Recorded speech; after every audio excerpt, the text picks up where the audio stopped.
بسم اللہ الرحمن الرحیم۔ وہ کہہ چکا ہے کہ تم چاہ بھی نہیں سکتے جب تک اللہ نہ چاہے، تو پھر مان لو کہ اس نے چاہا ہے ایسا ہونا، تبھی وہ تمہیں یہاں تک لایا ہے۔ بے شک اس وقت تمہارے لیے یقین رکھنا کہ سب ٹھیک ہو جائے گا بہت مشکل ہے، ہر سانس تکلیف دیتی ہے، اس وجہ سے اللہ پر سے یقین کرنا مت چھوڑ دینا۔ نصیب کی باتیں کرتے ہو تم، ایک بات تو بتاؤ، اگر نصیب کا لکھا ہی سب کچھ ہوتا تو پھر دعائیں کس لیے ہوتی ہیں؟ آزمائش تو انسان کا حوصلہ بلند کرنے کے لیے آتی ہیں، صبر و برداشت کرنے والوں کی اللہ مدد ضرور کرتا ہے۔ وہ دیکھ رہا ہے، جانتا ہے تمہارا حوصلہ اور ہمت، وہ خوش ہے تم سے۔ اور جب آپ کو کوئی مشکل آتی ہے تو پتہ ہے آپ کو سب سے زیادہ کس چیز کی ضرورت ہوتی ہے؟ اللہ سے بات کرنے کی۔ اسے بتایا کریں کہ آپ کیا محسوس کر رہے ہیں، کتنی تکلیف میں ہیں آپ۔ اس سے بات کر لینا، اس کے سامنے رو لینا ہی آپ کے دل میں سکون اتار دے گا۔ اس سے کہیں کہ اللہ میرے لیے آسانی کر دے، دعا کریں اس سے، کہیں کہ میں آپ سے دور نہیں ہونا چاہتا، بس آپ کا ساتھ ہونا ہی میرے لیے کافی ہے۔ یہ آزمائشیں تمہارے صبر کا امتحان ہیں، اس امتحان کا انعام وہ ہے جو تم دعاؤں میں مانگتے ہو۔ اور جس چیز میں اللہ کی رضا ہوتی ہے وہ چیز ہمیں کبھی بے سکون نہیں کرتی۔ وقت مرہم نہیں ہوتا، لیکن اللہ وقت کے ساتھ ساتھ اتنا کچھ بدل دیتا ہے کہ کھوئے ہوئے یاد ہی نہیں رہتے۔ وہ اپنی عطاؤں کو مرہم بنا دیتا ہے اور ان چھوٹی چھوٹی چیزوں کی خالی جگہ اپنی بڑی بڑی نعمتوں سے ایسے پر کر دیتا ہے جیسے کبھی یہ خالی پن رہا ہی نہ ہو، جیسے کبھی وہ دور ہوا ہی نہ ہو، جیسے ہم نے کبھی کچھ کھویا ہی نہ ہو۔ اللہ معجزوں کا بادشاہ ہے، وہ لا حاصل کو حاصل بھی بنا دیتا ہے۔ اور اللہ تو توبہ کرنے والوں کو دوست رکھتا ہے۔ اللہ نے تو آپ کی جانب دوستی کا ہاتھ بڑھایا ہے، تو پھر آپ کیوں ہچکچا رہے ہیں؟ اور کبھی کبھی دعا اور صبر ہی واحد حل ہوتا ہے، جب بے حد کوشش کے بعد بھی تم کچھ نہیں کر پاتے، جب وہ ساری چیزیں بکھری ہوئی دکھائی دیتی ہیں جنہیں تم نے خود کو توڑ کر سمیٹا ہوتا ہے، جب تم روتے ہو اور کوئی سنتا نہیں، جب تم پکارتے ہو اور کوئی پلٹتا نہیں، جانتے ہو اللہ اتنا بے بس کیوں کر دیتا ہے؟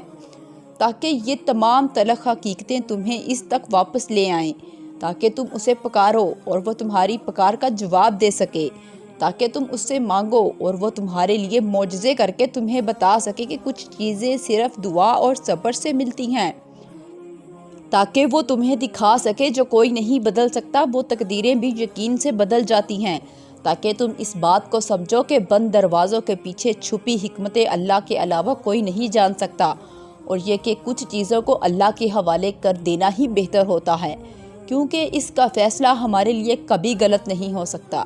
تم نے تو بس خاموشی اس کے کن کا انتظار کرنا ہے، ڈھیروں دعائیں کرنی ہے، صبر کمانا ہے، کیونکہ کبھی کبھار دعا اور صبر ہی واحد حل ہوتا ہے۔ اور جب انسان اپنے رب پر اس قدر بھروسہ کر لیتا ہے کہ اس ذات کے علاوہ کوئی بھی اس کی ضرورت پوری نہیں کر سکتا، تو اللہ بھی اپنے بندے کو مایوس نہیں لٹاتا، اس کی دعا ضرور قبول فرماتا ہے۔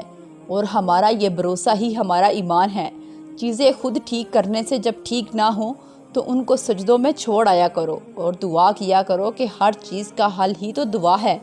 اللہ پاک جب مدد کرنے پر آ جائے تو ایسے سبب بنا دیتا ہے کہ نہ ہونا بھی ہونا ہو جاتا ہے۔ اللہ سے لگائی ہوئی امیدیں سکون دیتی ہیں، یہ تو اس کا کرم ہے کہ وہ ہماری امیدوں کو ہمارا یقین بنا دیتا ہے۔ جائے نماز پر گرائے گئے آنسو چمکدار موتی بن جاتے ہیں۔ سجدے میں جب آنسوؤں نے روانی پکڑی ہو وہی قبولیت کا وقت ہوتا ہے۔ صبر کی جہاں آخری حد ہو وہیں سے کن کا مرحلہ شروع ہوتا ہے۔ اللہ تو رکھ لیتا ہے تمہارے آنسوؤں کو سنبھال کر، تمہارے پلکوں کو گیلا کرتے آنسوؤں پر وہ تمہاری دعاؤں کی قبولیت پر مان جاتا ہے۔ تمہاری طاقت سے زیادہ آزماتا نہیں ہے وہ تمہیں، بہتر وقت پر دعاؤں کا جواب دیتا ہے۔ یہ دیر تو تمہاری اپنی دعاؤں کو تمہارے حق میں بہتر بنانے کے لیے ہے۔ تھکو نہیں، مانگتے رہو۔ سجدے میں اللہ کو لگائی ہوئی ایک پکار اللہ کو راضی کرنے کے لیے کافی ہے۔ تو سنو، بس دعا کرو اور باقی سب رب پر چھوڑ دو، باقی تمہارا رب بہترین جانتا ہے۔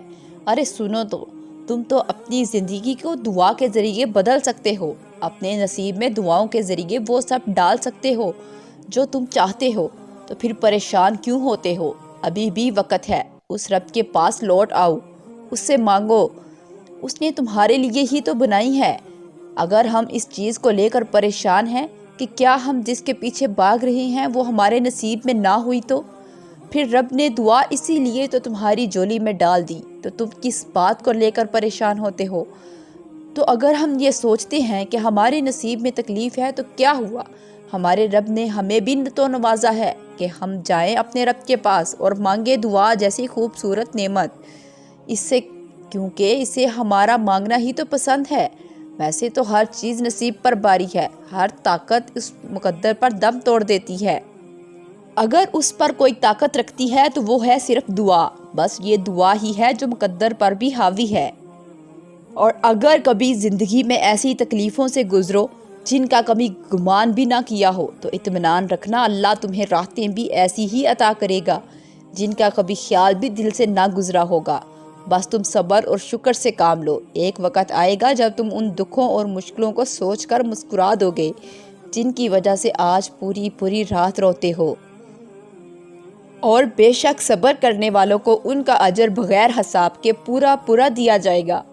مشکلیں حل ہو جایا کرتی ہیں، درد کم ہو جاتا ہے، سکون دے دیا جاتا ہے، رنجشیں مٹ جاتی ہیں ایک خاص وقت پہ، ہاں جب وہ اللہ چاہے۔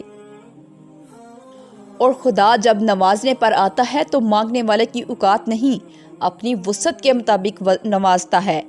وہ خدا جو قرآن پاک میں ہم سے کہتا ہے غم نہ کرو، میں تمہارے ساتھ ہوں، شاہ رخ سے بھی زیادہ قریب ہوں، سب دیکھ رہا ہوں، ہمیں تسلی دیتا ہے، ہماری امید باندھتا ہے، اور ہم ناشکری میں کیا کیا جملے کہہ دیتے ہیں۔ دعا کیجئے، کوشش کیجئے اور بے فکر ہو جائیے، وہ جو دونوں جہانوں کا پالنے والا اوپر ہے نا، اگر منہ مانگی چیز نہ بھی دے تو اس سے 10 گنا بہتر سے نوازتا ہے۔ زندگی کسی کی بھی آسان نہیں ہوتی۔ اگر آپ سمجھتے ہیں کہ آپ اس دنیا میں سب سے تنہا ہیں تو ایسا بالکل بھی نہیں۔ آپ کے ارد گرد کئی ہنسنے والے چہروں کے پیچھے گہری داستانیں چھپی ہوئی ہیں جن کا تصور آپ کبھی خیال میں بھی نہیں کر سکتے۔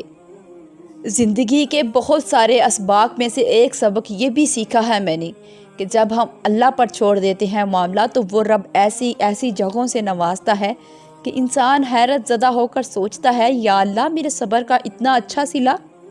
ہم لوگ یہ سوچنے لگ جاتے ہیں کہ جس نے برا کیا اس کے ساتھ کچھ ہوا ہی نہیں، یہ نہیں دیکھتے کہ اللہ ہمیں دنیا میں کیا کیا دے رہا ہے اس کے بدلے۔ اور جہاں تک بات ہے اگلے کے مکافات عمل کی، تو وہ اللہ بہتر جانتا ہے کہ کب کس کو کیسے اور کیا سبق دینا ہے۔ صرف ایک بار دل بڑا کر کے اپنا معاملہ اللہ پر چھوڑ کر دیکھیے۔